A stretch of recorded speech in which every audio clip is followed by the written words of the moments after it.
Friends, the few minutes before television program begins are always moments of tension. There's a countdown and one is always waiting for the cue to start.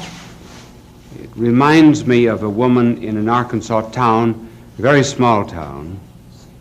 She was trying to crash the society in this village, but her husband was not very social, so she kept him upstairs with instructions that he was not to come down to the tea under any circumstances. She invited in the ladies, and she was charming them at tea, and her efforts were just about crowned with success when a voice was heard from upstairs. It was the husband, and he was saying, "Ma, there are only clean towels in the bathroom. Is it all right to start one?" So we get the cue and start a television show. And this one is about America. Sometimes the Europeans make great fun of us.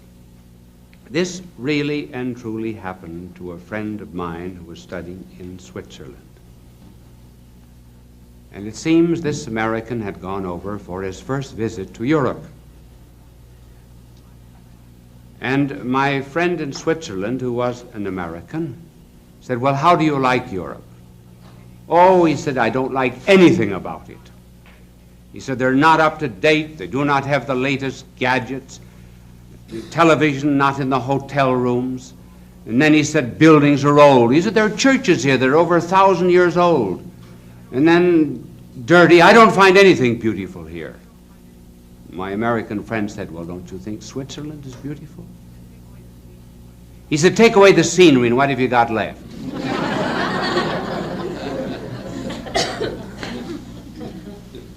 There are so many things that we take for granted now that could not be taken for granted some years ago. For example, our next meal. When the pioneers had to go out to shoot it. Water. But now we take everything for granted.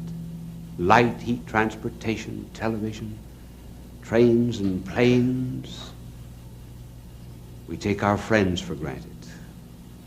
We take people for granted. And we take America for granted. And there is going on at the present time a decline in patriotism. And in order to revive it, let me tell you some of the glories of America. I'm going to mention three. The first is the origin of our rights and liberties.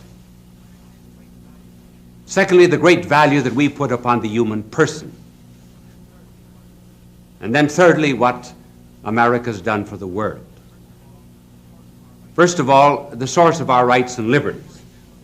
Where, for example, do I get the right of free speech here? Whence comes freedom of press, freedom of conscience, freedom of religion?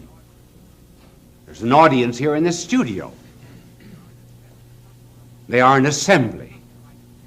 Whence comes the right of assembly? Don't you think that our founding fathers had to ask themselves these questions? Where do our rights come from? And liberties as well. From the state? If the state gave our rights, the state could take them away. Does the federal government give us our rights and liberties? If the federal government gave us our rights and liberties, the federal government could take them away. On March the 15th, we feel it takes almost everything else away and might take away our rights and liberties. Our founding fathers had to ask themselves these questions, and they searched about for some basis and some ground of our liberties. And they looked to one theory that was being held in Europe at the time. Namely, that rights and liberties come from Parliament. Founding fathers rejected that. Then they considered another theory. That they come from the will of the majority. And rightly, they refused to accept that view. They wanted a country in which rights and liberties did not come from the will of the majority in an election.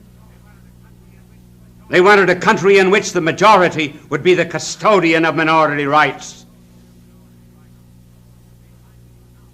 And they finally found the source of rights and liberties, and they set it down in the second paragraph of our Declaration of Independence. It is a self-evident principle that the Creator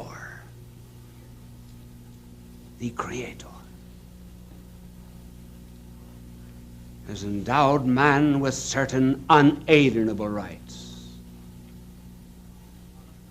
among which are the right to life, liberty, and the pursuit of happiness. In other words, our rights come from God. And therefore no one can take them away. That's very different from any theory that might exist in a totalitarian system. This is why we call now all of our rights and liberties inalienable. The Constitution puts it unalienable, but the meaning is the same. Now, if our rights came from a party, then the party could destroy them. And so we have in our Constitution, Article 9. And Article 9 of the Constitution states, when the Constitution grants rights and liberties to the citizens, it must never be assumed that the people have no other rights than those granted to them by the Constitution. In other words, simply because we have certain rights, we must never think that we have them because they're in the Constitution. No, we have them because they're divinely given.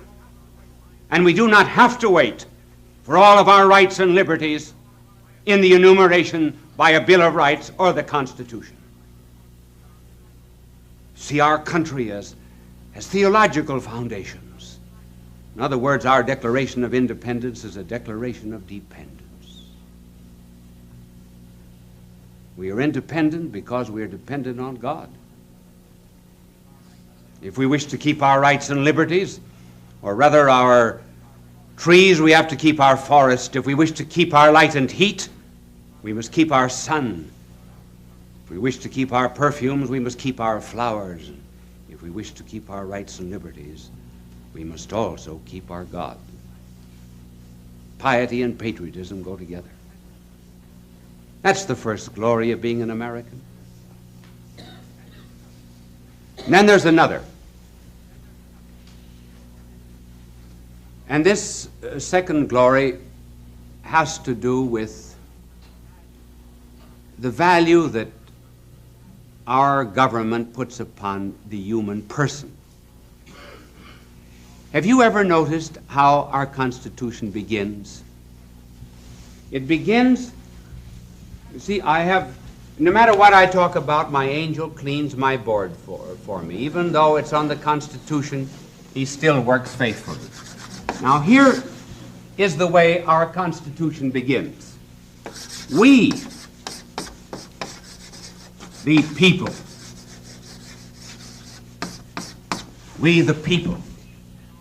decree and ordain a Constitution. Who are people?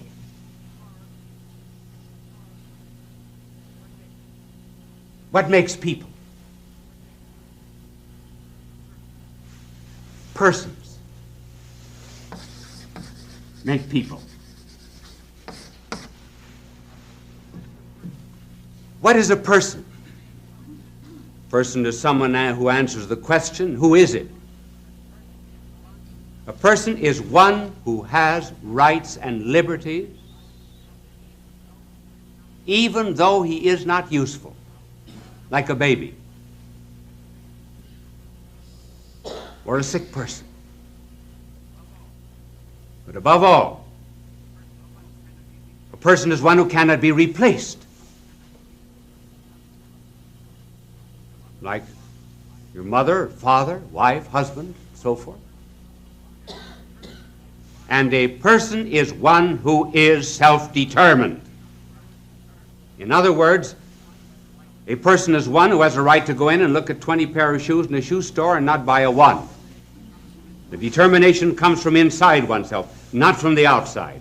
One is not pressured.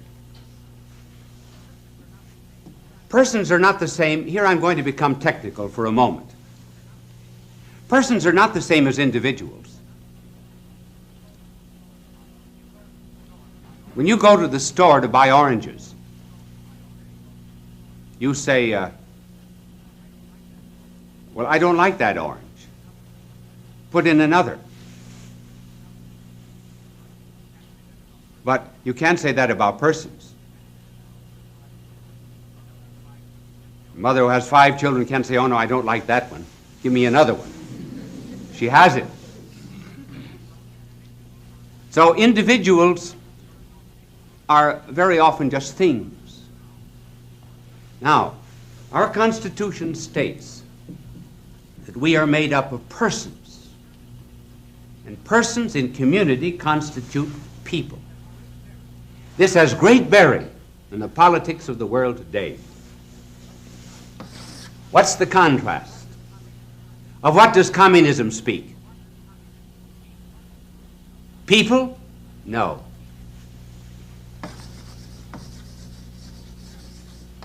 Masses. Who are masses? They're persons who began to be individuals, who lost all sense of responsibility, and then began to be amalgamated into a mass. And all the direction of the masses comes from outside of the persons. They are not self-determining. It's the party that determines. It's the dictator that determines. We are not masses. We are people. One can beware of anyone who speaks. Therefore, the American nation is being made up of masses. Karl Marx, who founded communism, said, the individual has no value, the person has no value, except he is a member of the Communist Party. If he's not a member of the party, he has no value. We say he has value independent of any party. I remember some years ago, Haywood Broun, the great journalist, told me of a friend of his who was a cartoonist for the Daily Worker, which was the communist daily in New York City. And this cartoonist had developed cancer and was unable to work. And he was living in great poverty. And Broun, who had a profound love of humanity, went to the Communist Party of New York and asked them if they please wouldn't do something for this man who had dedicated his whole life to them and has used his talents in drawing cartoons for their paper every day. And the party said to Broun, he doesn't exist anymore. He no longer has value for the party. Therefore, he's of no importance. We cannot help him. The greatness of America, therefore, is its belief in the value of a man. That's why we're interested in just one citizen who might be taken prisoner in another country. And where does this stem from? It stems from, after all, the Christian tradition. One wonders if really the Christian part of democracy was not grounded and founded on that day when Our blessed Lord was unfurled like a wounded eagle on the cross, and he turned to a thief on the side of him and addressed him in the second person singular, saying, "This day thou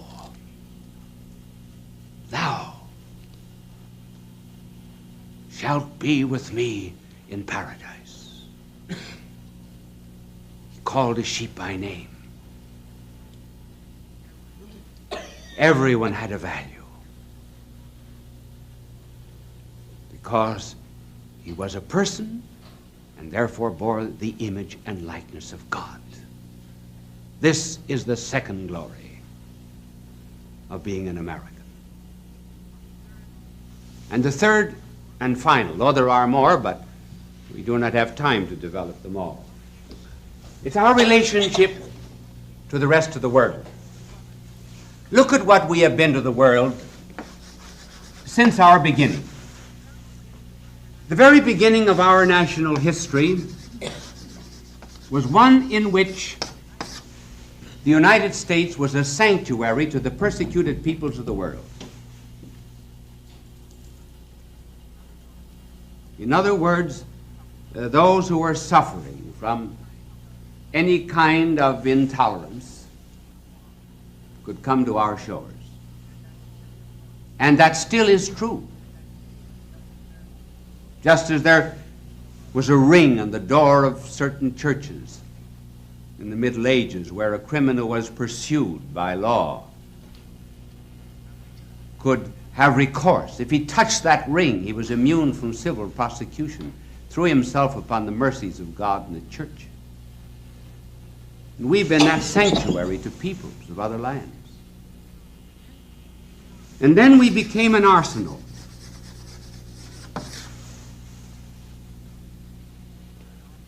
We were an arsenal in 2 world wars. And we did not gain 1 inch of territory. Nor did we ask for it. Very few instances will you find in history in which a nation took hold of the enemy immediately after the war and lifted it up. Who became the strong nations after the war? The defeated ones. Japan, Germany, Italy. We reached out a hand to them, loved our enemies, were happy when the war was over.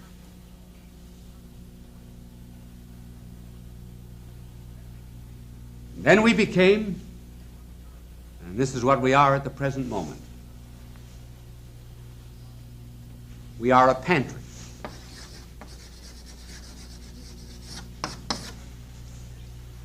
A pantry to the world inasmuch as we are helping to feed the world.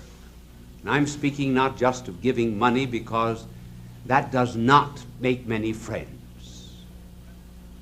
I rather speak of the food that we are sending to the 2/3 of the people of the world who go to bed hungry every night. Do you not think that this is going to draw down upon us many of the blessings of God?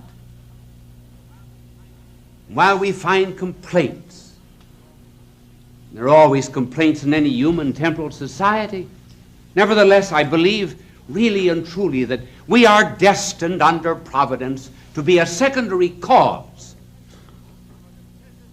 for the preservation of the liberties of the world. We have indeed a task that is not easy, because the people that are being pursued by totalitarian states have to depend upon us, and Providence has asked us to succor them. We're something like Simon of Cyrene. Remember, here was this man from Africa, where Cyrene was in Africa, who one Good Friday morning stationed himself along a roadway to Calvary. He was just curious, as any man was curious about a fellow man going to death. And as he stood there, the long arm of the Roman law reached out to him. And the Roman law said to him, "Take up that cross, carry it." He did not want to do it.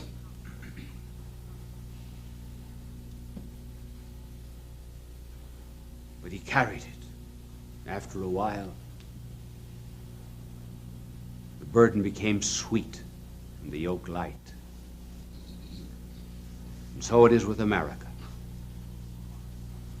Here, a great part of the world laboring under communism and in danger of being consumed by it is on this terrible roadway of modern politics, and Providence is laying its hand on the shoulder of Americans, saying, "Take up their cross, carry it." And we're carrying a nobler cross than we know, and even a nobler cross than we deserve. Yes, we're brought close to danger, that is true, and we're like the eagles, you know, that build their nests high in the crevices, always overlooking abysses. And then when the mother eagle has hatched out the young, she will push one of the young birds over the nest. And the little eagle will fall down to what must seem like certain death.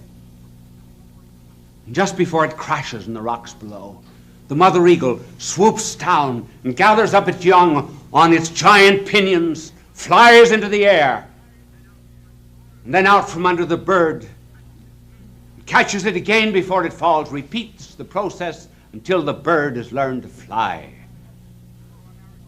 And so America's pushed close and close, very often to disaster.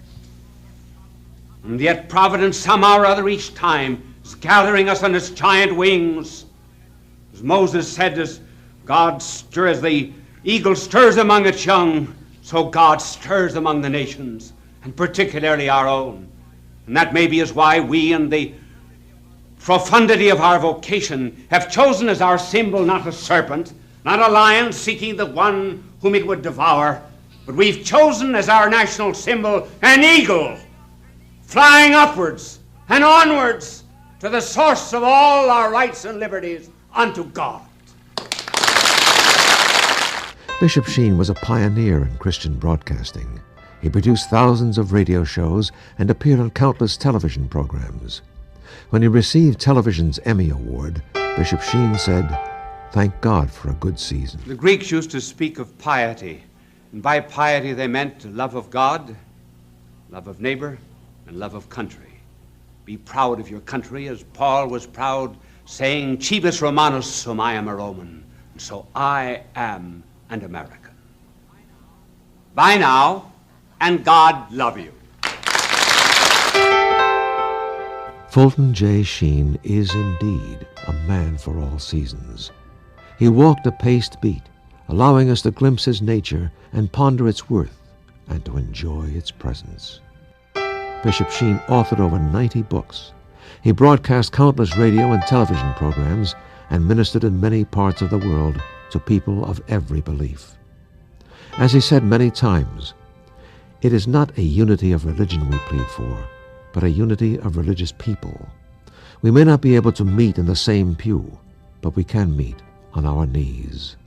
The bishop wrote 94 books, recorded countless radio shows, and appeared on hundreds of network and syndicated television programs.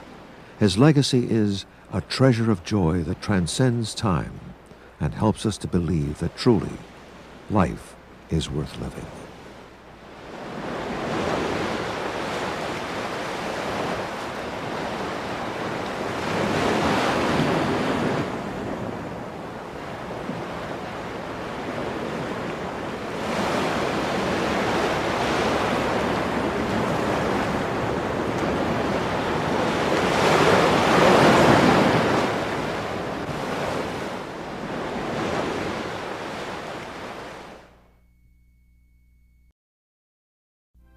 The vast white beauty of the season of winter reaches gracefully toward the sleeping mountains, and there, in the beauty of its flowing crystal sculptures, we miss seeing the simple presence of color.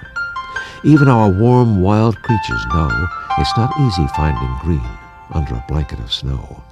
but it's nice to have a friend to help you look. It is in this season of winter that we celebrate the Bethlehem birth of the child Jesus. Bishop Sheen says, "It was a breakthrough in time that changed our world, for we found a belief that is the love of the truth." Unbelief is dread of the truth about ourselves. That's unbelief. Faith is a willingness to face the truth about ourselves. And when we do,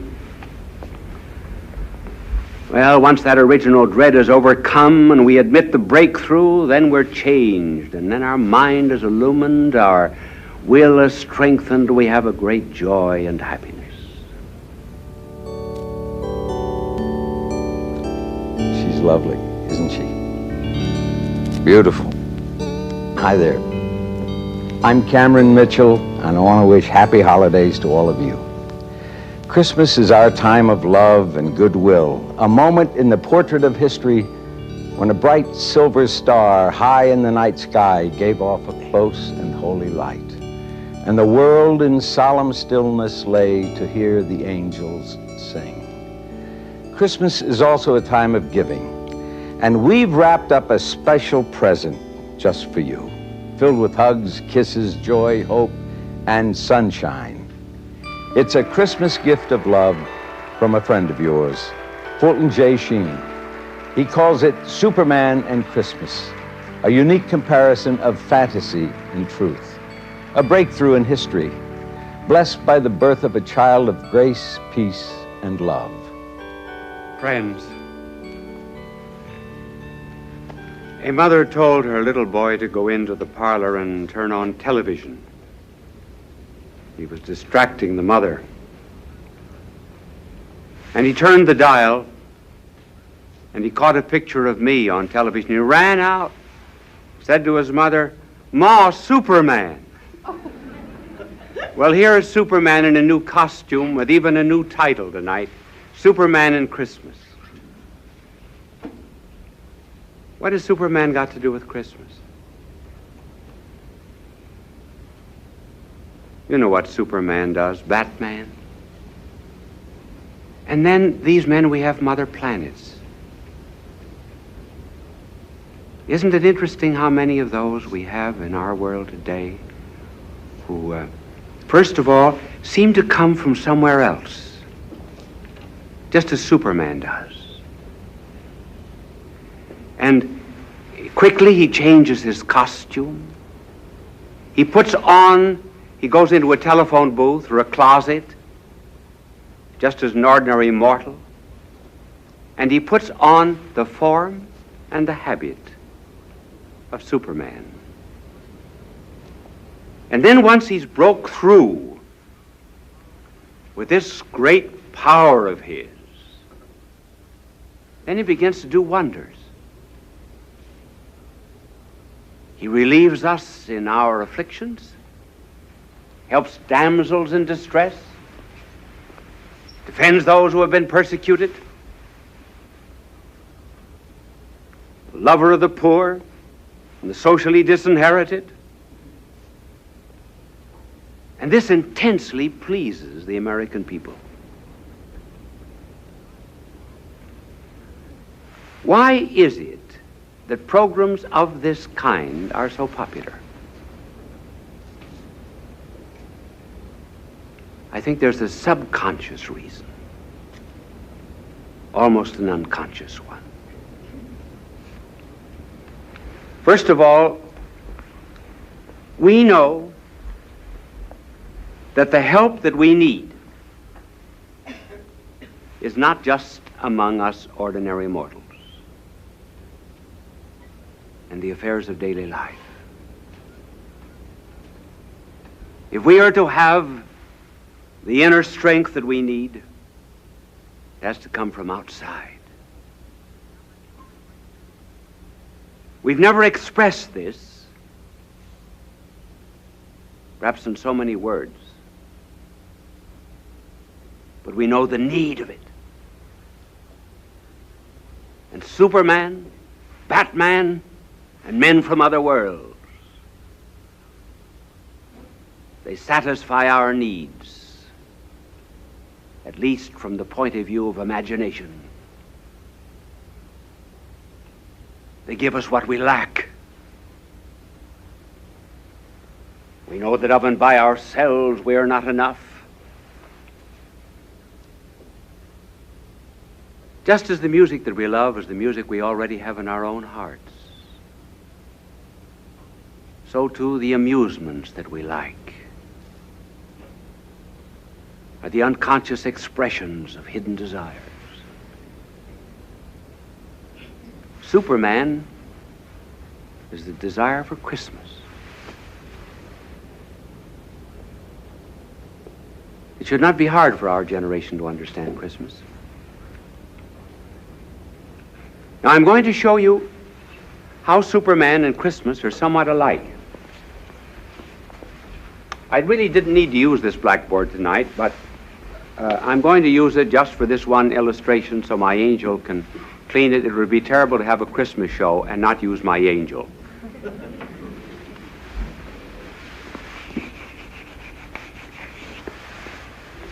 The Superman comes from outside. There's a kind of a breakthrough.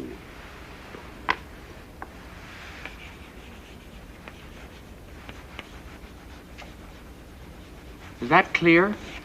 Oh yes, it gets clearer, doesn't it? As you're right. This is unusual chalk. Invisible chalk. First, there's a breakthrough. And then, because he helps others, there is a kind of a renovation, a strengthening, an aiding. Now, Christmas is just this. First, there is a breakthrough. And instead of someone going into a closet and taking on the form and the substance of a Superman,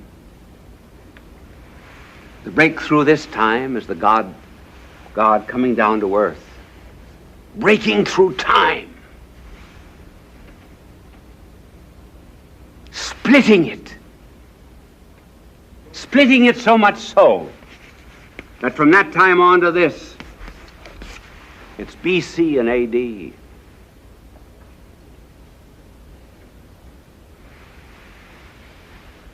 But there's this difference from Superman, and this is very important. Superman goes from weakness to power. The breakthrough of Christmas is from power to weakness. You saw the picture of the crib when the show began. Here is infinity and littleness. See, this isn't a man getting strong. This is a God becoming weak. He who made the world is in the world, even rejected by it.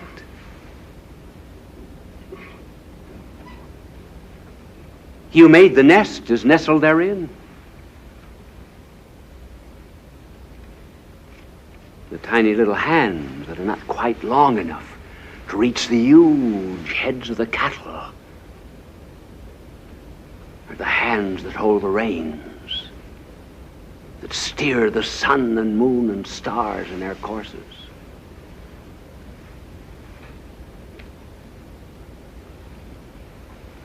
He's wrapped in swaddling bands.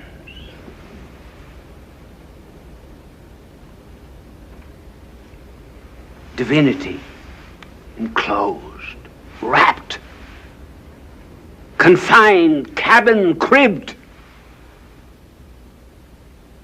helpless as a babe. What a difference between Superman and this breakthrough. Not a manifestation of power to please the pride of man, but humility to humble man's pride. This idea of a God becoming a man that you saw there in the crib is something that's very hard for us to realize. Just suppose a Suppose you loved dogs, and you were sorrowful for the way dogs were treated by some masters or neglected. And you had the power to dispossess yourself of your body. But you could do with your soul what you wanted. And you took that soul of yours and you put it into the body of a dog.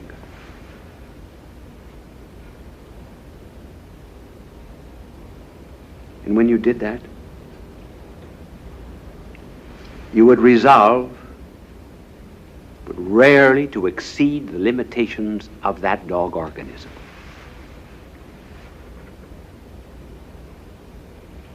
What a humiliation that would be. You know that you had a mind that could write poetry and that could study science and absorb literature and understand Dante and Aquinas, and yet here you were in the body of a dog. And then there would be another humiliation.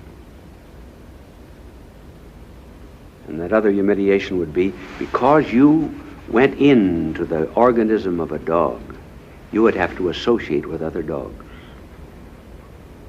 knowing all the while that you were better, that you were a man. You think it humbling to become a dog just simply to give dogs examples of good conduct?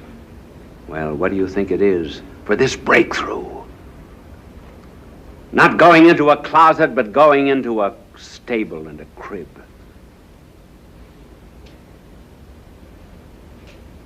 Being bound with swaddling bands. That's the difference in the Superman. Weakness instead of power.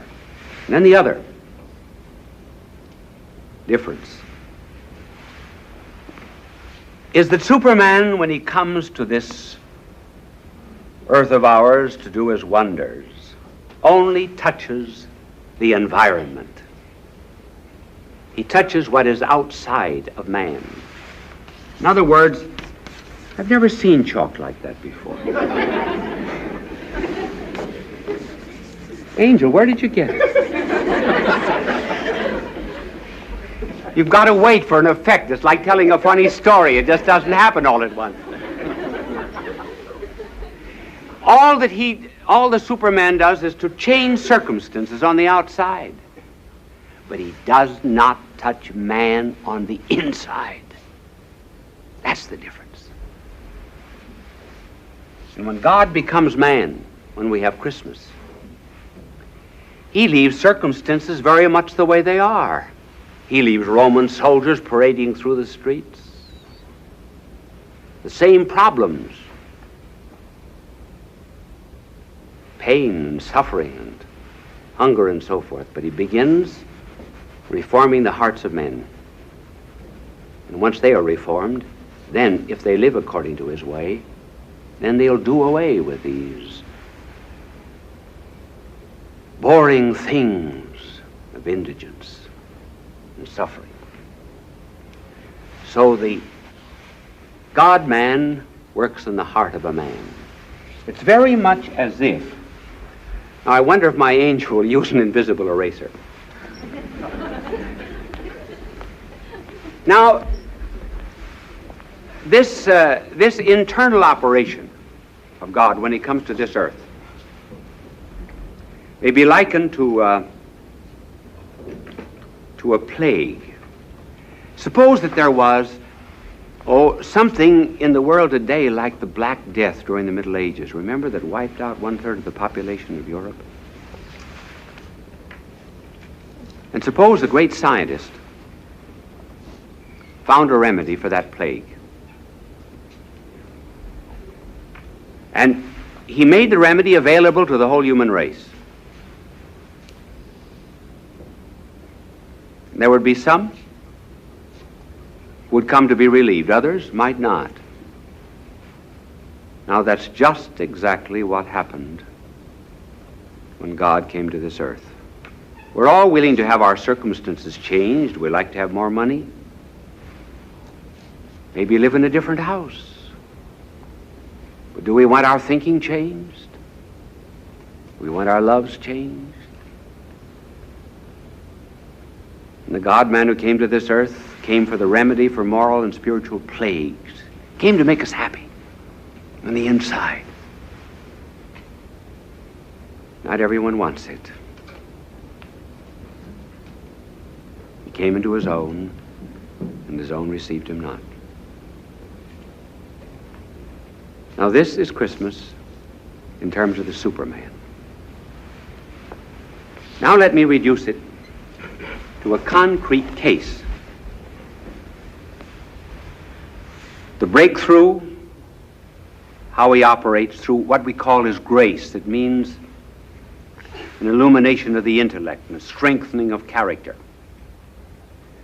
I did a great deal of work in my life in Soho Square district of London, which is the international area of London. And in one church there, because I was an American, I had to get up early and read the first Mass. The English sleep late. Well, this was Christmas morning. Christmas. And that night there had been a heavy London fog. Believe me, our smogs here in New York are nothing compared to the fog of London. When I opened the door, a limp figure fell in. It was a young woman. She'd been asleep against the door. It was almost frozen. And I said, how did you happen to be here? She said, I don't know, Father. I said, oh, Father? Yes, she said, I used to be a Catholic, but not anymore. I said, how did you happen to be here? Well, she said, I don't know, I was a bit drunk. Well, I said, men often drink because they like the stuff, and women drink because they don't like something else. What didn't you like? Well, she said, I didn't like the three men. She says that I was going with, and they were beginning to find it out. I was playing false to them. So I got drunk. What is your name? She told me her name, pointing to a billboard on the Cross and Blackwell Jam office building across the way. I said, is that your picture there? Yes, she says, I'm the leading lady in that musical comedy. Well, I went in and made her a cup of coffee, and I said, come back now this afternoon. And she said, I will come back on one condition. That you don't ask me to go to confession. I said, all right. She said, I want you to promise me faithfully that you will not ask me to go to confession. I said, I promise you faithfully not to ask you to go to confession. So she came back that afternoon before matinee, and I said, we have a Rembrandt and a Van Dyck in this church. Would you like to see them? She said, yes. So as we walked down the side aisle, we passed the confessional box. I pushed her in.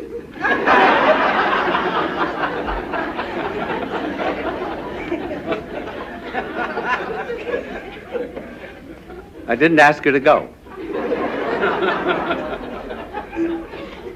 I always keep my promises. Well, she went to communion. She was there month after month, and then she became a nun in London. And she's still living as a nun. Now here you see the breakthrough. Not the breakthrough into a crib, but the breakthrough, well, into a stable, a heart that's a stable.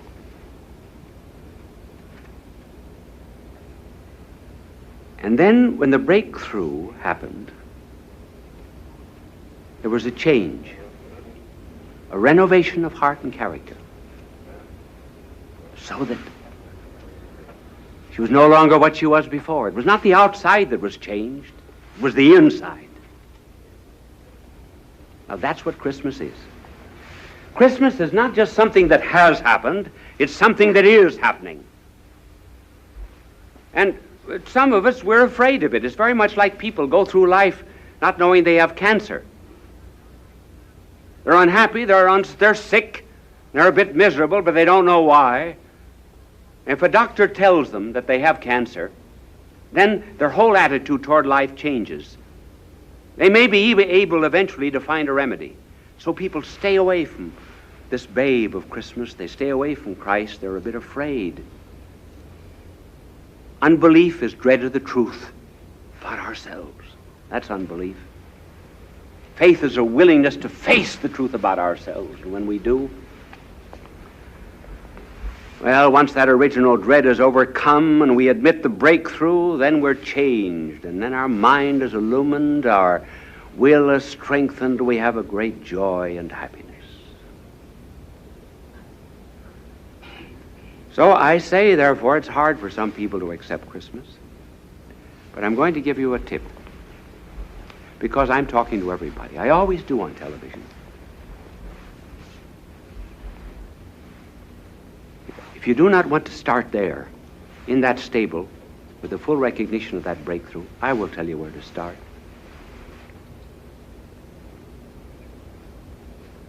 Start loving your fellow man. Start loving your neighbor. And begin to love him,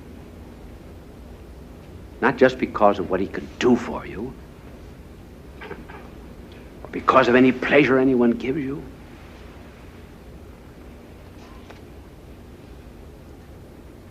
but just love him as a fellow man, and then eventually you begin to see that he's a creature of God. The only unhappy people in this world are the people who are selfish.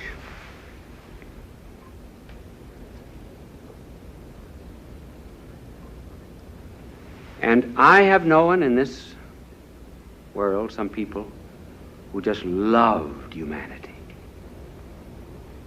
Won't you begin to love really and truly? Please do that for me, and you'll eventually come to know the true meaning of Christmas. Then you'll have a Merry Christmas.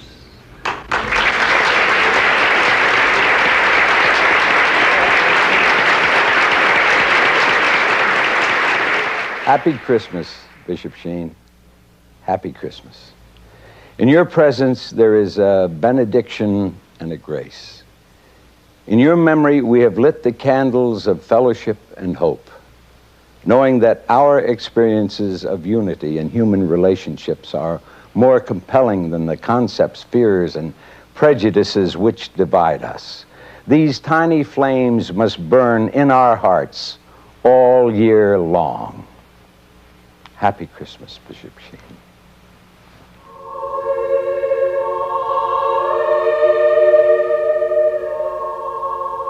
Bye now, and God love you.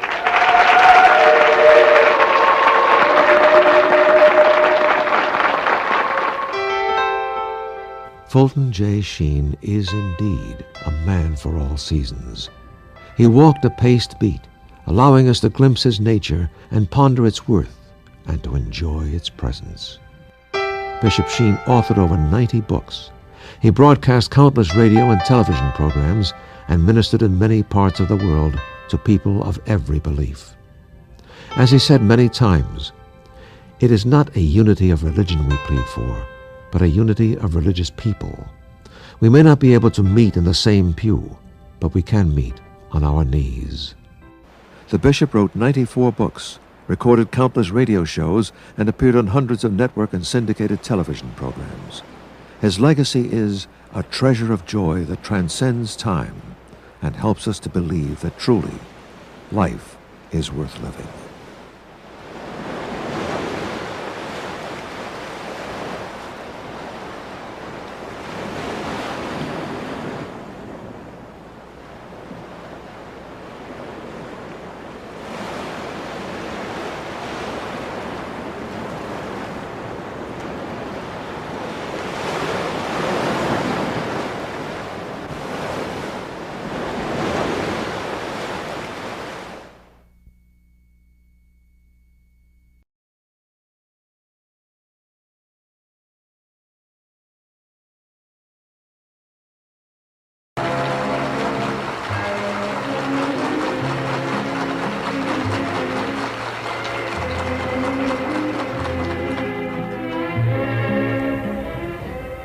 Friends, perhaps the best way to introduce this story, or this subject of false compassion, is to tell you about a little girl who hurt her finger, began to bleed slightly, and she went in to see her mother, and her mother bound it up. And then she went up to see her daddy, who was working. And she came down crying. The mother said, "Why are you crying?" Well, she said, "I told Daddy that I hurt my finger, and he didn't even say, 'Oh.'" That was just a want of compassion. Compassion is a sympathy, a pity, an ability to be wounded when others are wounded, and to feel the sores of others as one's own. That is compassion. There's always been compassion in the world, and the right kind. We will distinguish later on between the right and wrong kind. Even the old Greek historian Herodotus, who lived several centuries before Christ, tells that he was shipwrecked once on an island, and the people came out and cared for him, built fires and fed him. We know of the compassion, kindness, and sympathy of the Muslims. They will even kill sometimes their last lamb for a visitor. Then there was the story, it's only a legend, I suppose, about Abraham. One day a visitor came to Abraham's tent, and Abraham killed a lamb, gave him the best bed, showed him every courtesy and kindness, and yet nothing pleased the visitor. He didn't like the food, he didn't like the lamb, he didn't like his bed, he didn't like the tent. And finally Abraham threw him out. And God said to Abraham, "Listen, Abraham, I've been putting up with that man for 40 years. Can't you put up with him for 3 days?"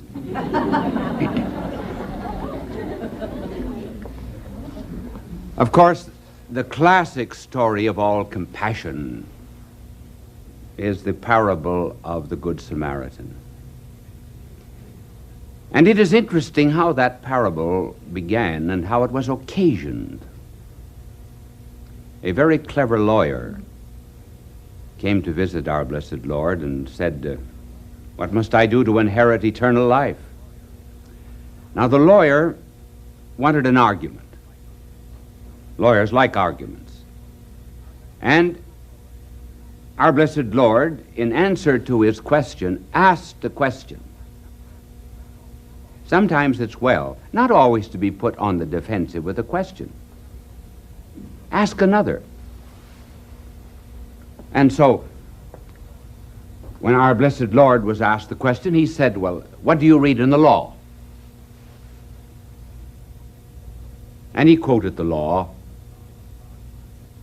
Love God with your whole mind and heart and soul, and love thy neighbor as thyself.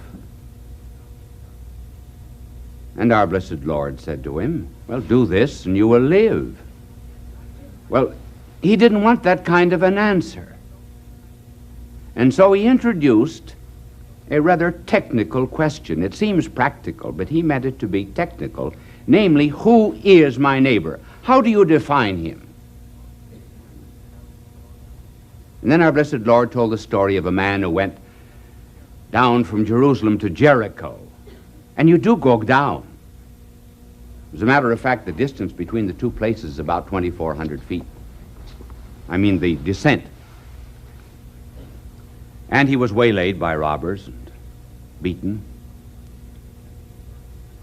And a priest and a Levite passed by. They had no compassion for the wounded man. That was not too great a tribute for the priest and the Levite.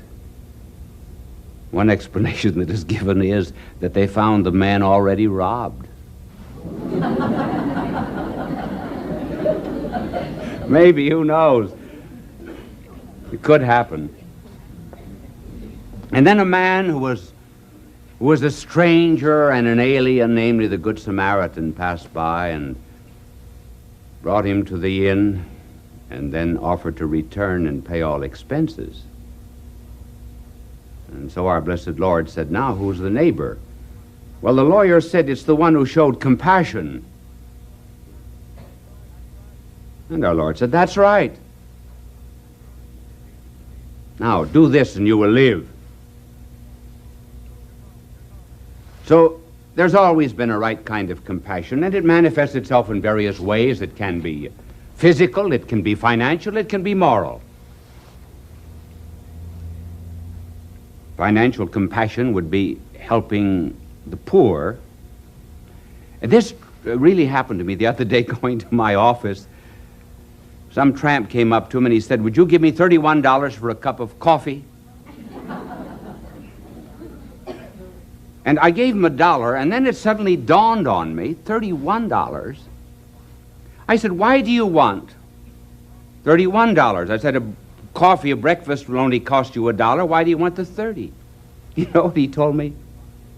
He said, you wouldn't want me to go into a restaurant dressed in this suit, would you? Well, at that point, the priest passed him by.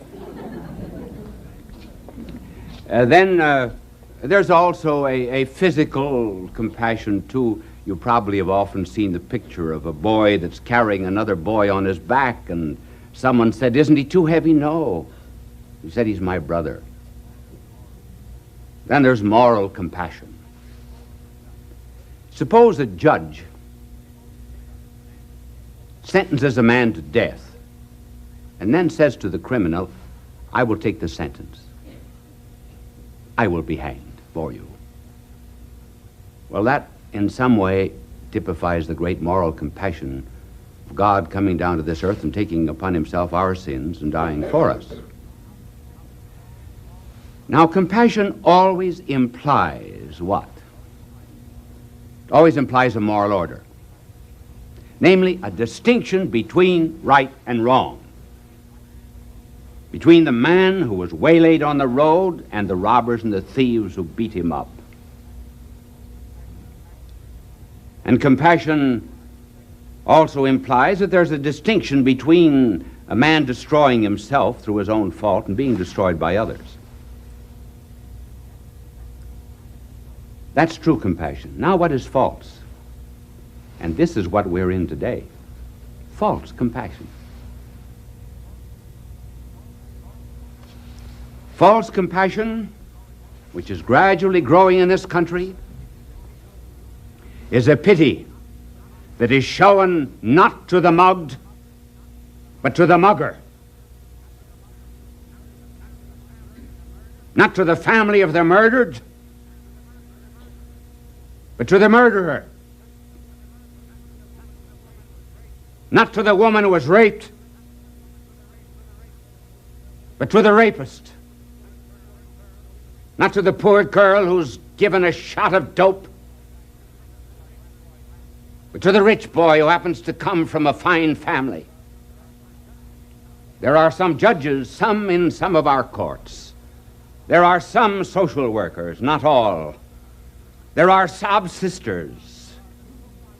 There are the social slobberers who insist on compassion being shown to the muggers, to the dope fiends, to the throat slashers, to the beatniks, to the prostitutes, to the homosexuals, to the punks. So that today the decent man is practically off the reservation. This is the false compassion. How did it start? It started in literature. In the novels of William Saroyan, John Steinbeck, where pity was extended through the novel to the good-natured slob. Then the novels of Mandel, James Jones, and others. in which pity is shown to every kind of pervert and degenerate. As one character says in the novel, the girl said, "He called me a tramp." Imagine that, he called me a tramp. And the other girl says, "I don't understand it. Just because you go out and do all the things that a tramp does and steal and so forth doesn't mean that you're really not a nice, fine girl."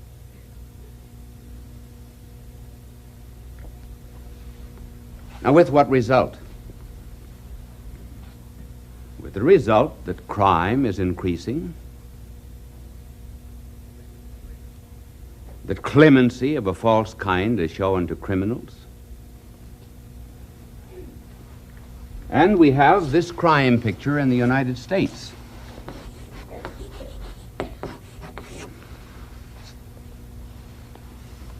There is a robbery in the United States every 30 seconds.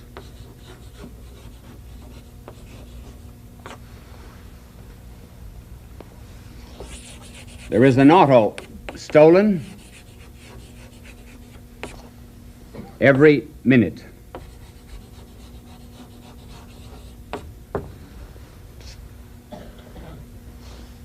There is a rape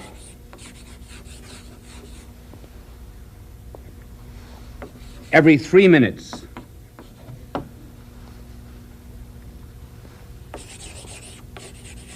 There is a murder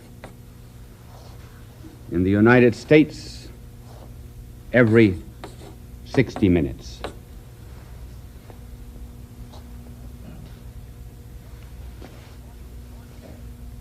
"43% of those who have been arrested for robbery and larceny have already received clemency in courts through false compassion." In New York City alone, there are 60,000 narcotic addicts.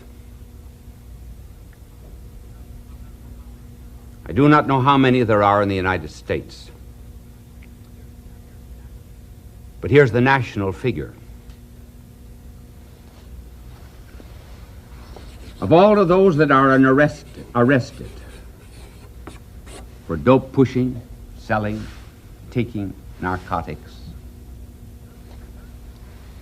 37% are released. They are not guilty, they're just sick, that's all, just sick. And most of those are brought back then for more crime, because they've committed greater crimes.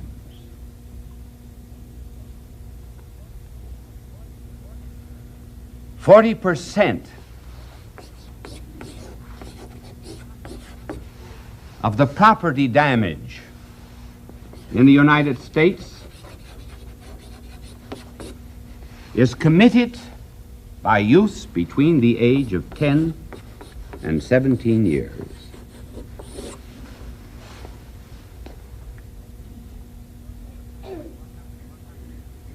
What happens to policemen who are trying to defend justice?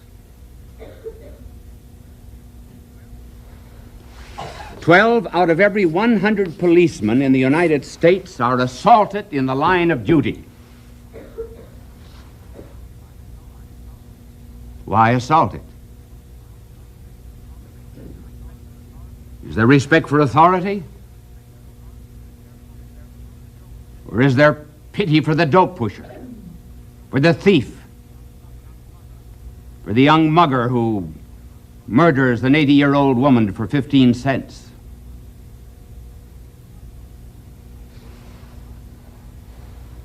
Part of the blame for this crime picture has to be laid at the door of all of those who have committed and shown false compassion. Here, for example, a young married woman with 2 children goes on a kind of binge and lives with 5 different men for 5 different months. She's brought before a judge who finds that her good husband, a science teacher, was not sufficiently humanistic because he taught science. I never knew before that that destroyed human nature. But he was considered by the judge not sufficiently humanistic. So the judge ordered that the house in which they lived should be given to this mother, that the two children should be cared for by the state. The husband should pay her $200 a month until she was emotionally restored, because she was more to be pitied than censured. This is the false compassion. There was a professor in one of our universities here in the United States who had just finished a lecture on the fact that there's no such thing as right and wrong. We are only sick. And the great clemency must always be shown to every kind of criminal. On his way home from giving that lecture, he was mugged, robbed, and badly beaten. He insisted on being taken to the police station before he was taken to the hospital in order to complain against the police. That was the hard way to learn.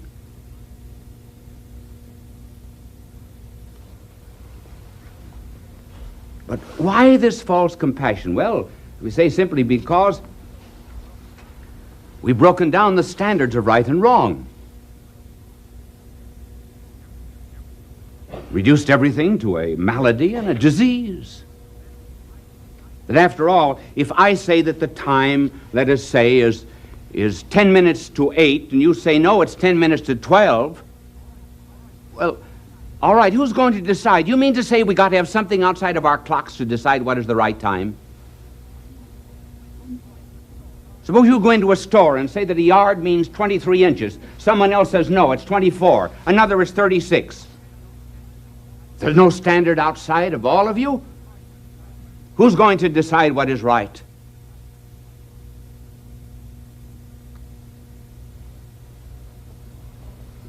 As the great Russian thinker of the last century said, a day is coming when people will say there's no longer any right, no longer any wrong, there's only hunger, and men will come crying and fawning at our feet, saying, give us bread. In other words, it's just the economic that matters. Nothing else. Even youth is saying, many who are arrested today will say, well, no, I gave up alcohol because there was no kick in it. I went in for dope because there was more kick. What will be the next step? What will it be? Because remember that our reactions, emotional reactions, always decrease. For example, if I did this all the time I was talking to you, you would notice it, but if I did it for 25 minutes, you'd get used to it. In order to make it noticeable, I would have to do that. So it is with sensations. We always have to increase the stimulus in order to get a similar reaction. Now, if we're going to give up, if youths are going to give up, say, alcohol because there's no kick in it, then go in for dope, what's next? There is latent in our society a grave danger that we may go in for a kind of masochism and cruelty.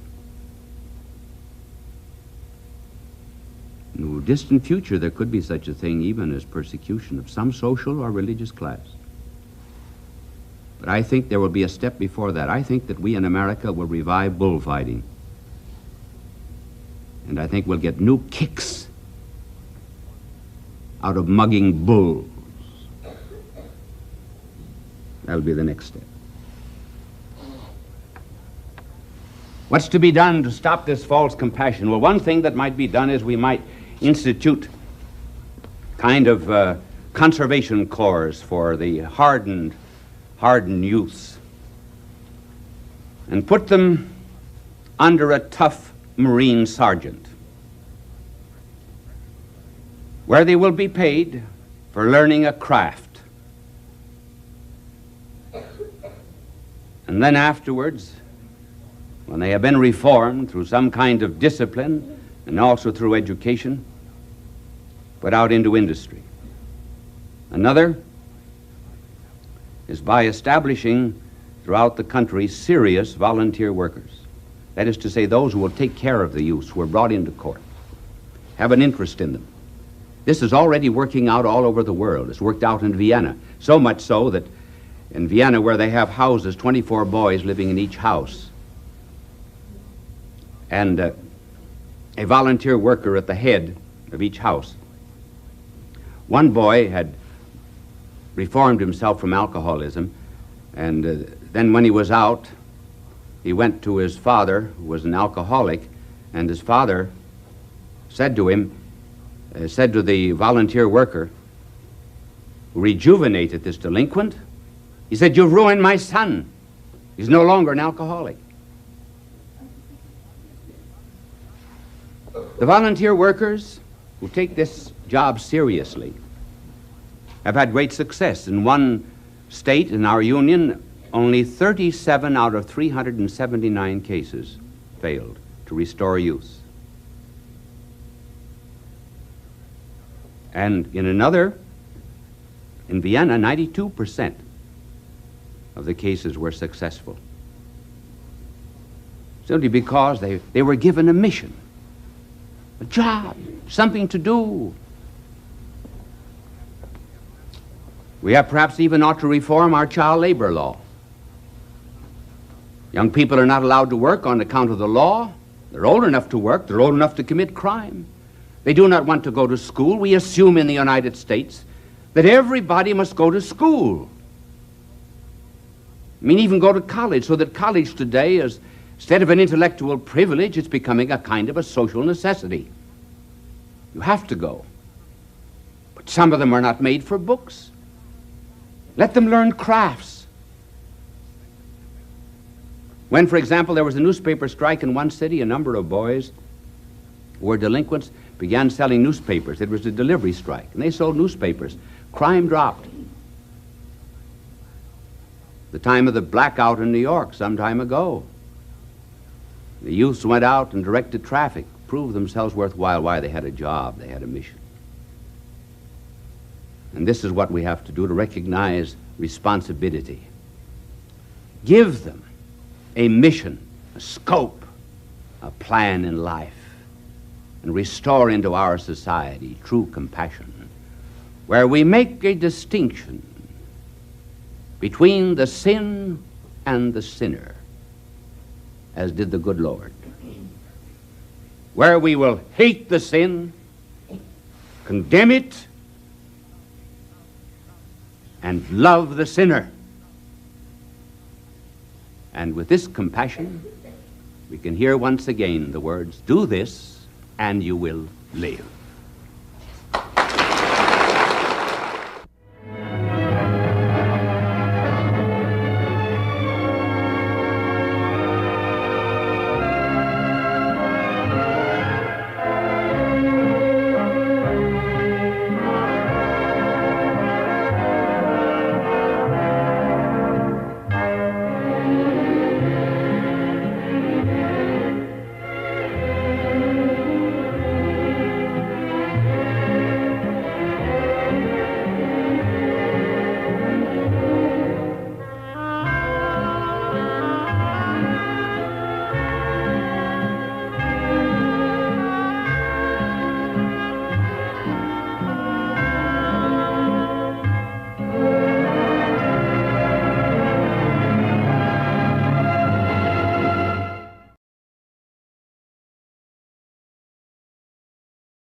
Friends,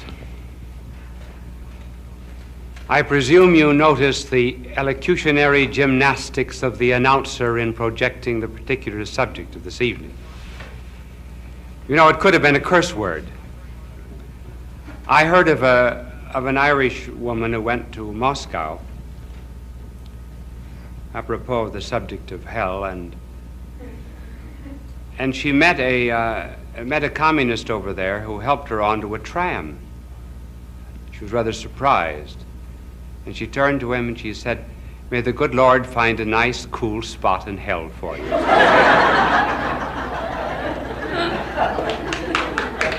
You know, this is a subject, of course, that's bandied about by fundamentalists and modernists. I was once disturbed, about 2 or 3 o'clock in the morning with the doorbell ringing frantically. And when I answered it, there was a drunk at the door, and he said, I don't know the difference between fundamentalism and modernism. And I said, well, you come back tomorrow morning and I will tell you. He says, tomorrow morning I'll be sober and then I won't care. Those who live in New York and have to commute to Long Island are very familiar with the place en route where on the Long Island Railroad you have to change your trains. And it is always, of course, one of the great difficulties that commuters have to face on their way back home at night, coming in the morning sometimes. This particular man was suffering from a heart attack, which seized him just at the point of change, which is Jamaica. Clergyman called on him in the station and said, "Don't you think you better make your peace with God?" He said, "You know, you're going either to heaven or to hell." And he said, "I don't care where I'm going, as long as I don't have to change at Jamaica."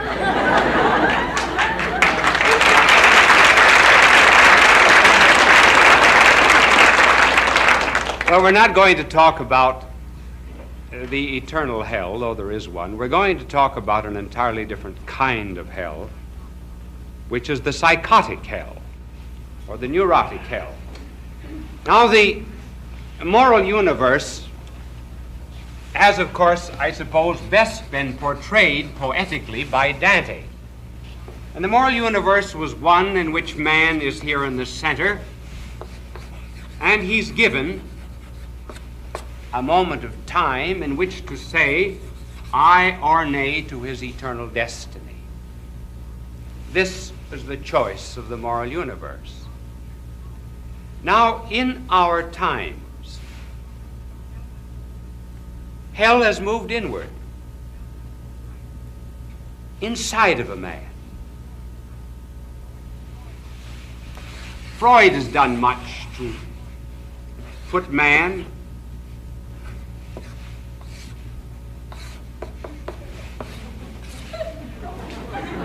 and hell on the inside. This is what is called just his consciousness. This becomes the superego for Freud, and this becomes the id down here.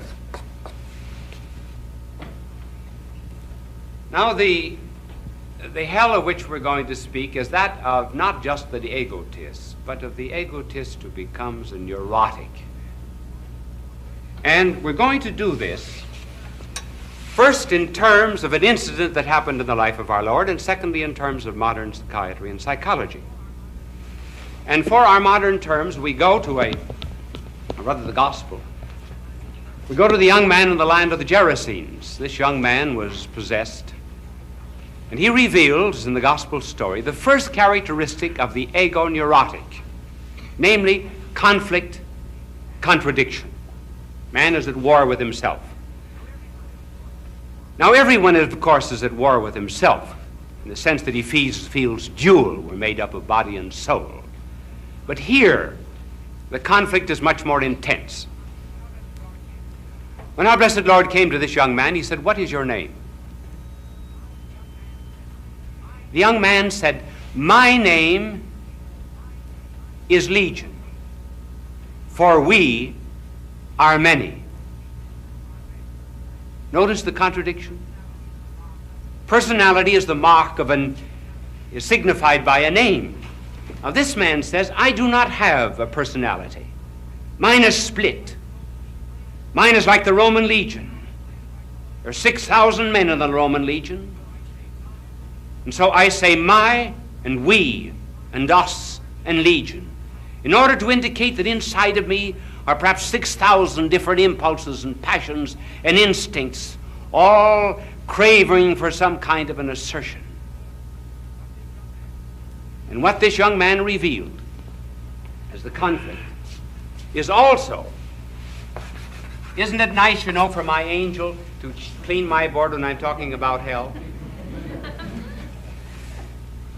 The conflict on the inside of modern man is something like this. Here is the real self, what a man is. Over here is his phantom self, his shadow self, what he believes himself to be. Now, the ego neurotic always has to have this phantom self nourished, constantly seeking praise, adulation, has no reverence or respect, generally for those who will not praise him. He must be served all the time. But while he is boasting, vaunting himself, enlarging his ego, all the while he knows he's a phony, because he has to live with his real self. But he tries to make his way in the world by making, as I say, everyone serve him. Incidentally, he's preparing in a certain sense for the welfare state, for the socialistic state in which every ego is nourished not by his own responsibility and by the fulfillment of his own duty, but by a government, and particularly a socialistic one. That's the first characteristic of the ego neurotic. But it's not yet an inner hell. Now, the second state is one in which there is a hatred of fellow man. This was evidenced in the gospel story by St. Luke saying that the young man lived alone in the tombs. He was homeless. No one would pass by the road where he lived. Putting that in our modern psychological language, a man who cannot live at peace with himself cannot live at peace with his fellow man. Being at war with himself,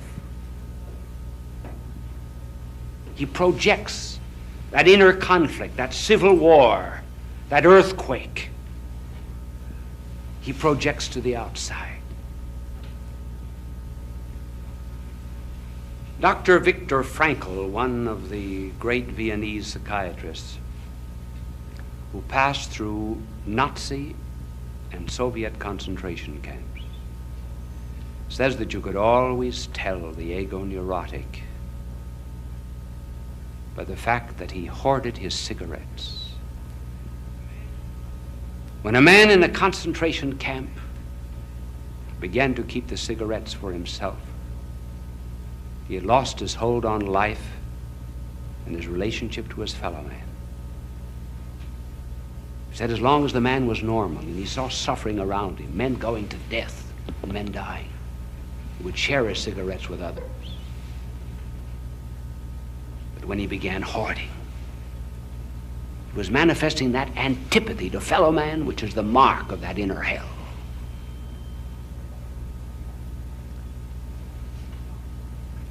Sartre, the French existentialist, an atheist, and who lives in his own inner hell. Oh, how he described it in his drama called Huis Clos. Kind of a peephole. Hell to Sartre is an apartment house outside of Paris in the suburbs. 3 people live in it. Well furnished, no flames, no fire, except on the inside. But every ego is psychoanalyzing every other ego. No man can have a thought, a desire, a motivation that is not known by the fellow man. The essence of personality is something which is incommunicable. But here, the neighbor is the one who destroys that personality and therefore is hated. And then developing that idea in one of his own books, he said, my neighbor is opposite me. And because he's opposite me, he is none me.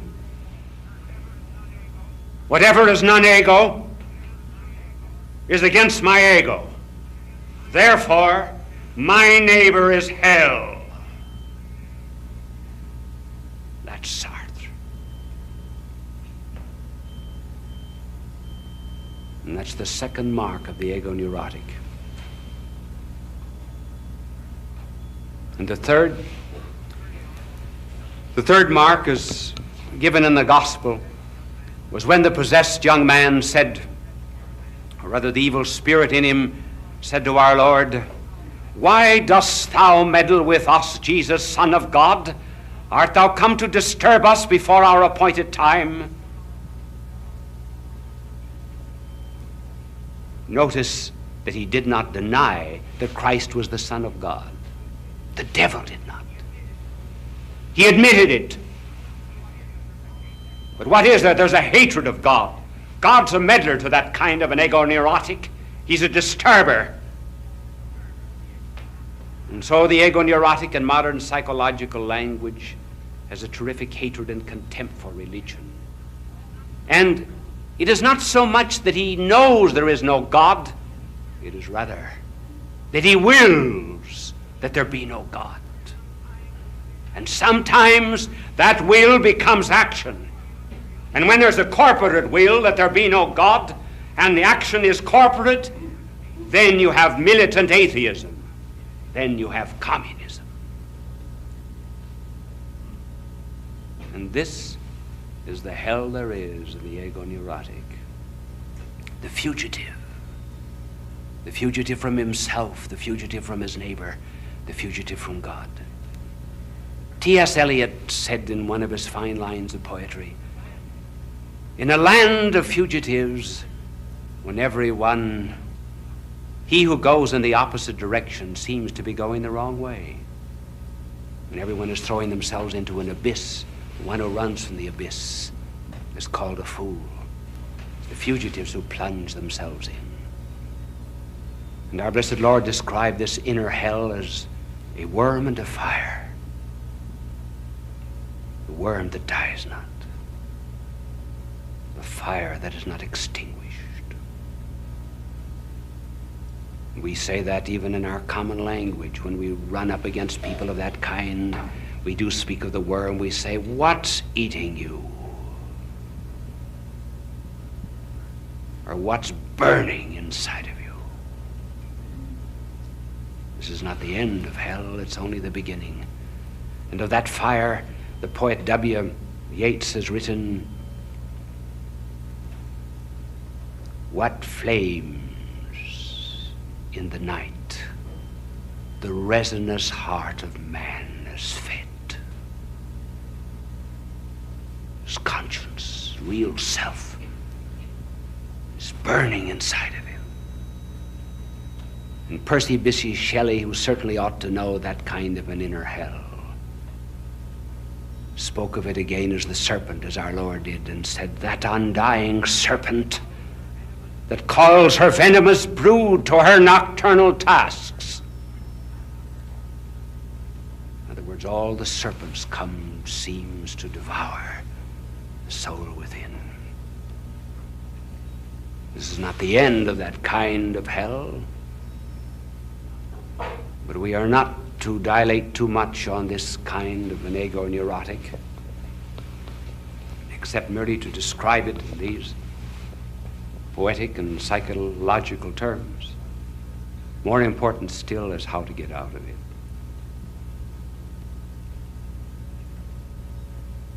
The world is full of these ego-neurotics who hate themselves so much and beat themselves so much that sometimes the beating can become suicide. What's the remedy? Self-help? Self-confidence? No. There is no psychological do-it-yourself kit that will ever enable a man to get out of that kind of inner worm-eaten and fire-devoured conscience. Nothing. In fact, those who have passed through it say they have a peculiar kind of activity. And here is a strange testimony. The testimony of a man who does not believe in God, who has done everything he could to destroy decency, morality, and virtue. He prided himself in being a follower of Nietzsche to a point where he went on doing evil so that evil would become his good. I'm speaking of the French atheist and communist André Gide. And André Gide says of himself in his diary, if I could at least relate the drama, could depict Satan as he is when he takes possession of a man. An absurd notion, you may think, but I have lately come to understand it for the first time. You are not merely taken prisoner, but the evil, which is an active power, demands from you activity in his service. Where do the communists get the energy? Gide tells us. You are compelled to be fighting for false and perverse causes. No, a man cannot help himself. Our blessed Lord said, what man by taking thought can add to his stature 1 cubit? We cannot gather figs from thorns, grapes from thistles. So there has to be a power that comes from the outside. If, for example, I should take a ball and throw it across this library floor, that ball would go in a straight line unless there was a superior power that diverted it in another direction. So too the ego-neurotic mind is going in a certain direction. There's nothing can stop that direction except some power that comes from the outside that diverts it. And that is the difference, you see, between world religions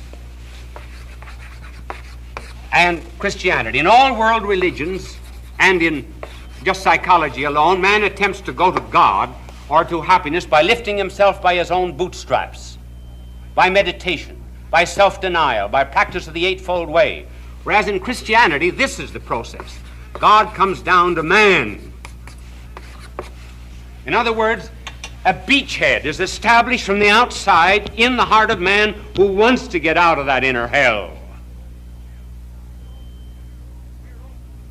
We're open on the side of our finiteness. It's possible for something to get in us.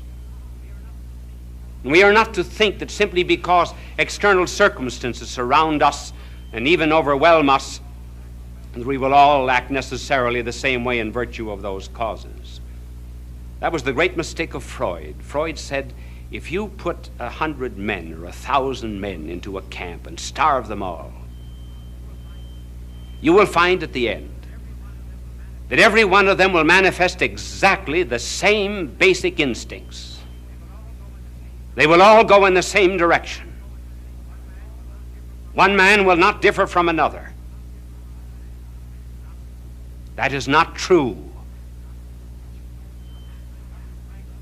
Dr. Frankl, who was in a Nazi and Soviet concentration camp, said that some men, during starvation, became saintly, and other men went on the side of the devils. Look at the two men on either side of the cross. They both suffered alike. One became the good thief, and the other wanted to be taken down to go on the business of stealing. An American psychiatrist, speaking of the soldiers in Korea under starvation and under communist torture, said that some became altruistic and others simply became like demons. What makes the difference in each and every instance is not what has happened to them here, but whether or not they cooperated with a power that came from the outside. And I suppose if there's anything that illustrates this outer power that comes unknowingly into people even when they live together, it is the story of the editor of the London Daily Worker, the communist sheet. The editor was a Dr. Hyde. Dr. Hyde and his wife, who was also a leading communist in London, were listening one night to a broadcast given by Molotov, in which Molotov was speaking of peace. Suddenly Mrs. Hyde got up and shut off the radio. She said, "I do not believe that Molotov wants peace. I think he wants war. I think his dove of peace is covered with bayonets. And the only reason he's talking of peace is to deceive the rest of the world." And the husband said, "You're not talking like a communist." She said, "I know I'm not. But I'm talking like someone that's going to get out of this ego-neurotic hell of ours." He said, "If you keep on talking that way, I will report you to the party, and you will be disciplined." She said, "Report me. I would give anything to get out of this." "Why?" He said, "You're talking as if one day you might go into the church." She said, "I am." He got up and said to her, "So am I. Shake."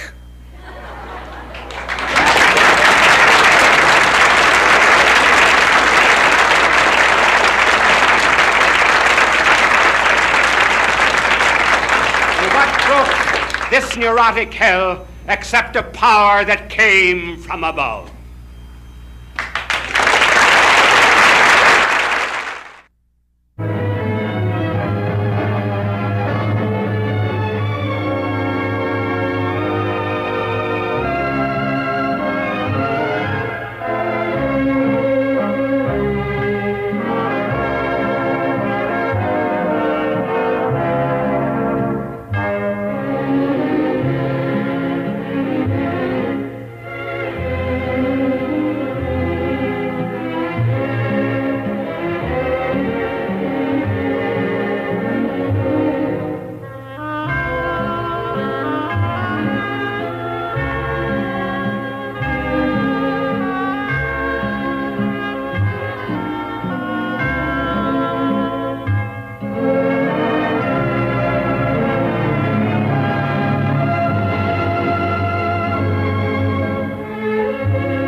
friends,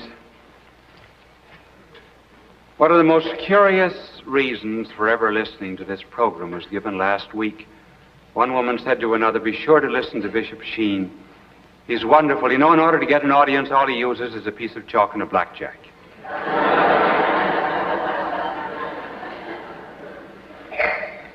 Well, you asked for it, namely the subject of angels.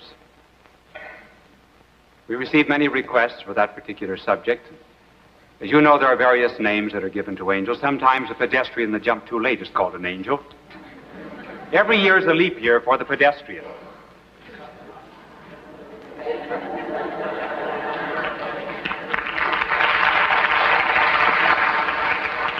And then, of course, those who give money to produce Broadway shows are also called angels. We do not know the origin of that expression, possibly because their money has wings. Then, before marriage, many young girls are called angels by the young men who are in love with them.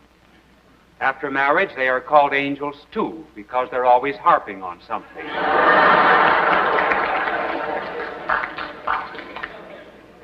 And sometimes, but perhaps less often, young men before marriage are called angels by the young ladies who love them.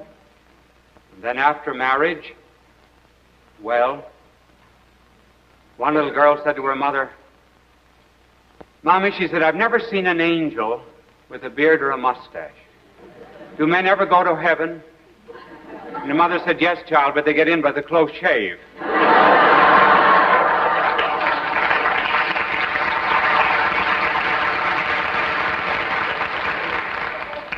Whenever I travel, I am always asked, where is your angel? Well, as a matter of fact, I always tell them, but they never seem to understand it. Well, I have my angel with me, so have you. Of course, you cannot see the angel. But our modern world does not believe in angels. Curious, but an angel is put in the category of a myth. Around Christmas time, we have a number of gold ones for commercial purposes. But it is felt to be just a transitional period between infancy and that of adult maturity. And the reason we do not believe in angels is easy enough to understand. Our modern world happens to be rather materialistic. And so most people live in a closed universe, in the sense that they believe that man is just an animal. He has no immortal soul. The sole purpose of life is a little security and a little pleasure. There's no world of spirit outside this world of matter. Modern minds are very much like the Soviet world. The Soviet world is a closed society. The only great influence from the outside world the Soviets allow in is science. That's because they can turn science back against the world. Well, if you live in a materialistic universe which denies spiritual values, obviously there's no place for angels. Then there are other penalties, too. One shows up in architecture. Have you noticed that modern architecture is absolutely without decoration? Look at the building of the United Nations. It looks like a kind of a cracker box. Cellophane windows, and many of the buildings that are going up on Park Avenue. Why this type of architecture? Well, simply because since there's no spirit world, nothing immaterial, then there's nothing to represent symbolically.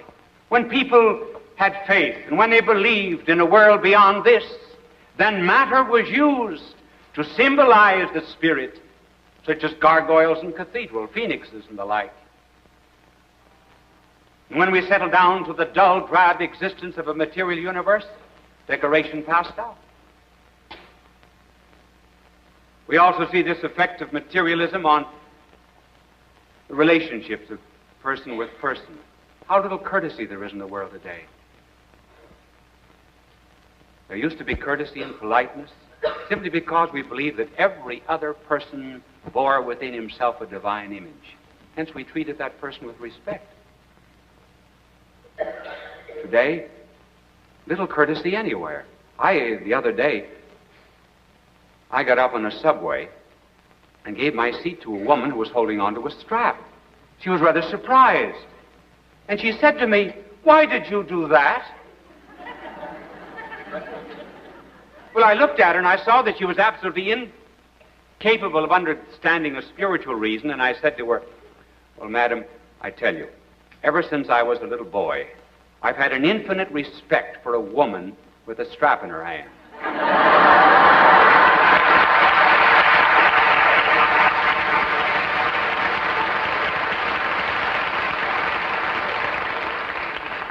But the fact that our materialistic world has no room for angels does not mean that it still needs the infinite and the spiritual. Look at our children. They are not taught anything about angels. But a child cannot abandon the infinite. He tumbles among the stars. You might almost say he's stardusty with the infinite, constantly asking the question, why? And so when his parents do not give him anything of the spirit world, what does he have? Space cadets, Captain Video, Captain Midnight, Superman. All substitutes for angels in the world of spirit. So it is with adults. We have not the infinite, so we manufacture substitutes. We speak of the ids and the inferiority complex. Did you ever see an inferiority complex out for a walk? So we become interested in the inhabitants on Mars and flying saucers. All these are poor substitutes for the world of spirit. But a carnalized, materialized world cannot believe in angels. But reason can. We know there are angels. How do we know? Well, we know, first of all, let me tell you what an angel is, the origin of the word.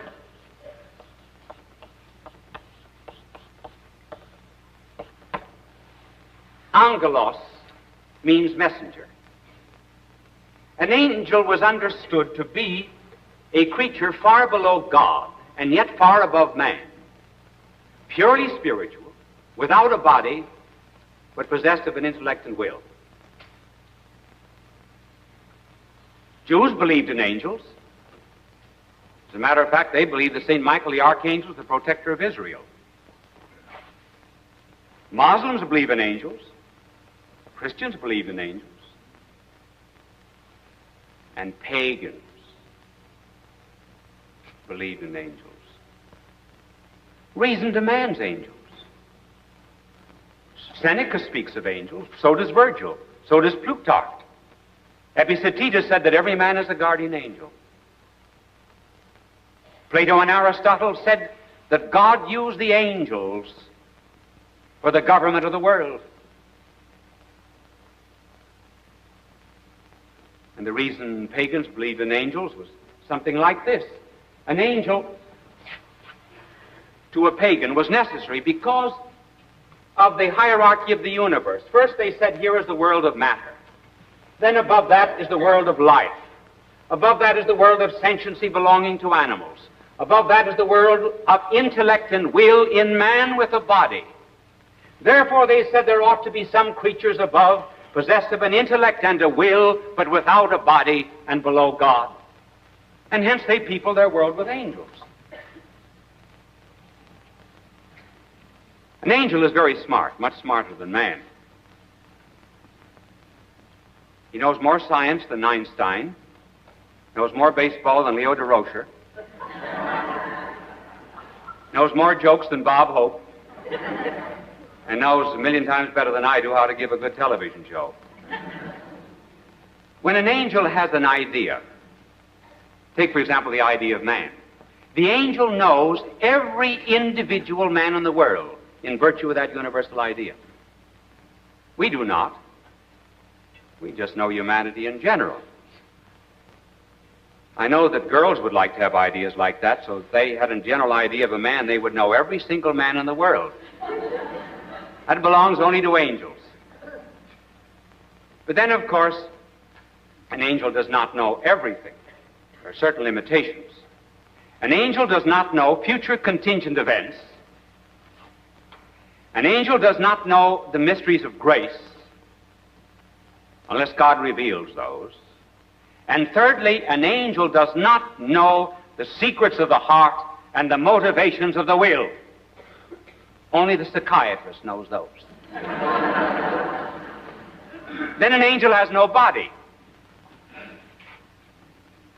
When angels appear to man, they have the appearance of bodies, but they're just like the dickies the waiters wear. They zip up the back. The theme song of an angel is, I ain't got no body.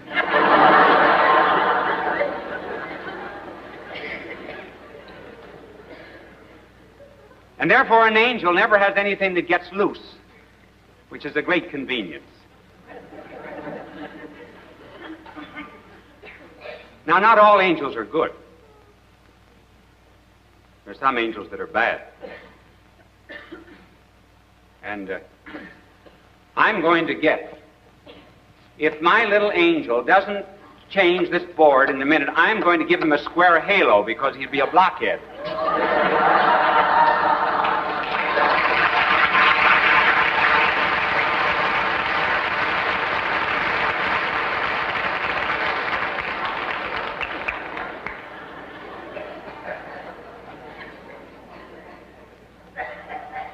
Angels were created good, but they were not confirmed in glory.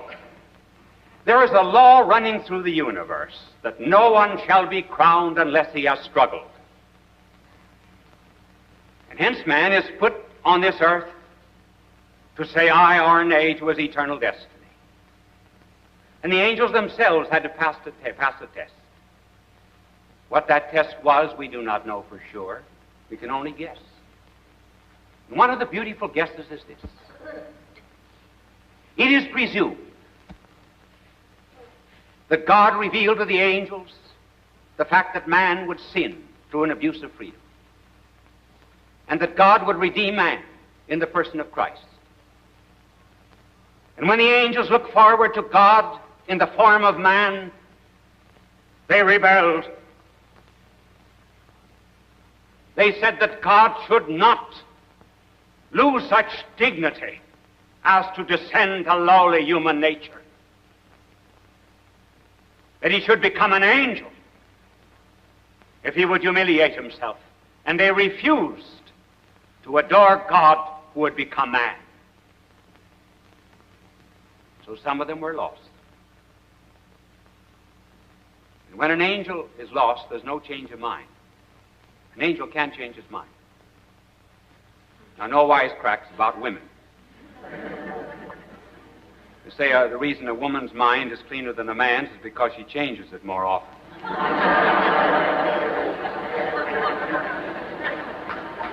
But an angel can't change its mind because an angel sees the consequences of each and every one of its decisions with the same clarity that you and I see the part can never be greater than the whole. And once we understand the meaning of the word part and the meaning of the word whole, the principle flashes. It's irrevocable. We never can take it back. Man does not see things that clearly, hence man can be forgiven 70 times 7. But the angel's will and decision is irrevocable. If lost, they are lost forever. And they are called the bad angels. And there are a lot of them. One wonders, incidentally, if many of the people today who are committing murder and who are saying, I heard a voice saying, kill him, kill him, if it was not an evil spirit suggesting it. Though an evil spirit cannot impose itself upon the will of man, man still remains free. The suggestion would come from the outside, just like a billboard or an evil book.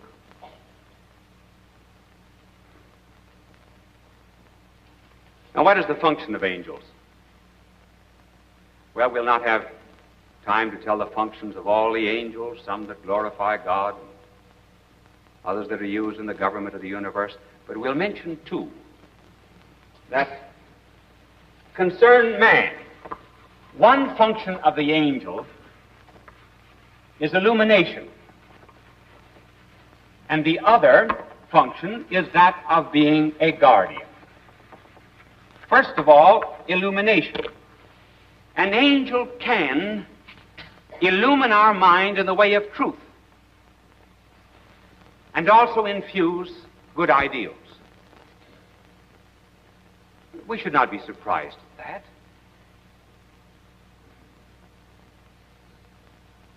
After all, there is such a thing now, it would seem from our psychological laboratories, as extrasensory perception, in which, in the sensible order, there does seem to be the influence of one mind on another mind.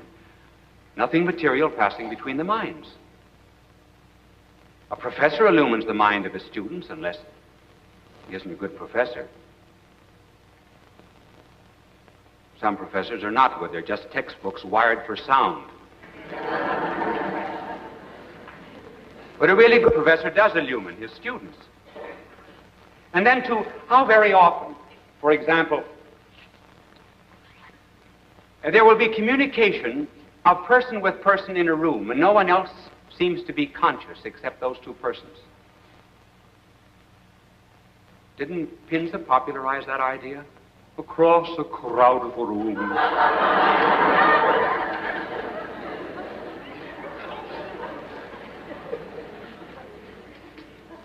And I think, too, not only does an angel put good ideas into our heads, but I believe also that an angel sometimes, when we do wrong, stirs up our souls, causes a little bit of anxiety and worry and fear, so that if we're not going to God with the path of goodness, the angel will worry us until we throw ourselves back again to God. It is a pity that human beings who have angels, and every individual has an angel, it is a pity they're not more conscious. The fact that they could be much wiser if they pray to their angels. After all, aren't we much better always when we travel in society that's a little bit nobler than ourselves? Even the children, have you ever noticed? They will often say to their mother, "Mama, watch me as I do this." And then they always do it better. I play better tennis with a pro than I do with a dub. Why, you have a chance to move in a far better society than the Joneses. Why worry about keeping up with the Joneses? Keep up with the angels. And you'll be far wiser and happier. And then, too, an angel is a guardian. Every person in the world has a guardian angel. And why? Well, because every individual is worth more than the entire universe. As our blessed Lord said, "What doth it profit a man if he gain the world and lose his soul?" Below us there are only species, and nature is careful not to preserve individuals, but just species. But when you come to man, each one is of sovereign worth, and God has given to each a guardian. And hence our Lord said of the guardian angels of children, that the angels of children always see the face of the Father in heaven. What is it that protects children when they fall out of second and third story windows? One wonders, honestly, how a child ever gets to be a man. When you think of the pots and pans they can pull off on themselves, and all the harm that they can get into and the fires they start, it's a good thing the good Lord has given them guardian angels. And parents ought to tell their children about the guardian angels and pray to them in order that the children may be safe during the day. And then even in times of war. A Jewish soldier told me this story. During a battle, he was with 4 men in a trench. And it seems as if this particular shell that hit killed the 4 men. He alone was saved. He said he heard a voice saying to him, "Get out of this trench." He crawled on his stomach across the mud to another shell hole, and as he did, the shell exploded in the one that he left. In the second hole, the second time, he heard the voice, and he left that, and the shell exploded there, and that continued 5 times. The Jew afterwards told me, for the first time in my life, I began to feel the protection of God through an angel. He said, I'd read about angels in the New Testament, but had never thought of them. And then flying. Some people are afraid to fly. You know, I think that's a terrible insult against God to be afraid to fly. Because people are practically saying to the good Lord, as long as I'm here on this earth, you can't touch me. I'm safe.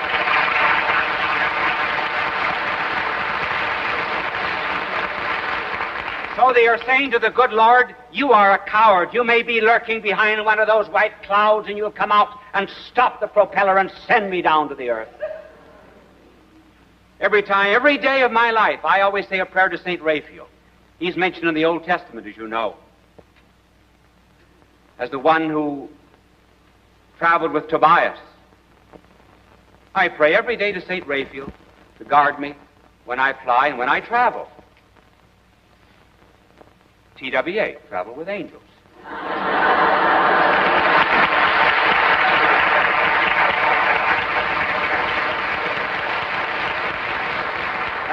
That commercial ought to get me a free trip to Newark sometime.